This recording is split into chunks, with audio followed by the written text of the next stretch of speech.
एक book which I will recommend कि ये जो सबको पढ़नी चाहिए वो है Tuesdays with Mori.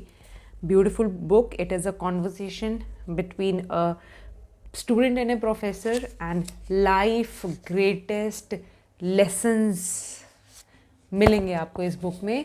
And I can bet अगर आप एक बार ये बुक पढ़ेंगे you will read it again and again. मैंने इस बुक को पढ़े बहुत साल पहले ये बुक पढ़ी थी, but every year I make this effort to read it again. और बिलीव मी, जब भी मैं इसको दोबारा से पढ़ती हूँ I get a new concept, I get a new idea.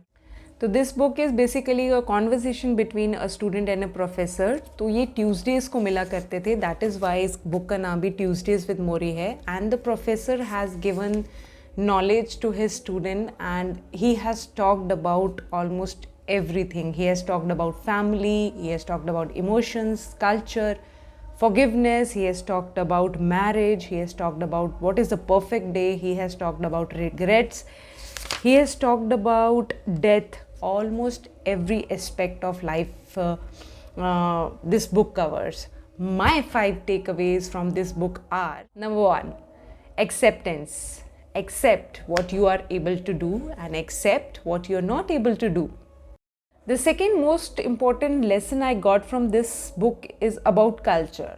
तो he says कि जिस सोसाइटी में या जिस कल्चर में हम रहते हैं वो कल्चर ऐसा है कि the culture does not make people feel good about themselves.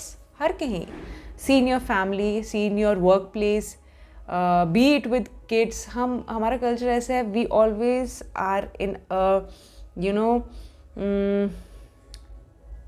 Point to rectify someone to और simply in a hurry to change someone. Yes, it is perfectly fine that we live in a society, हमें कुछ rules भी follow करने होते हैं, but yes the big things that are how we think and what we value, we should not allow anyone to determine that for us. My third lesson from this book is aging. Aging, it says, it's not a decay, it's a growth. पर कहते हैं, फिर लोग क्यों कहते हैं कि काश मैं अपनी जवानी में दोबारा चले जाऊं? Why? Because they have lived unsatisfied lives, they have lived unfulfilled lives, and the lives with no meaning.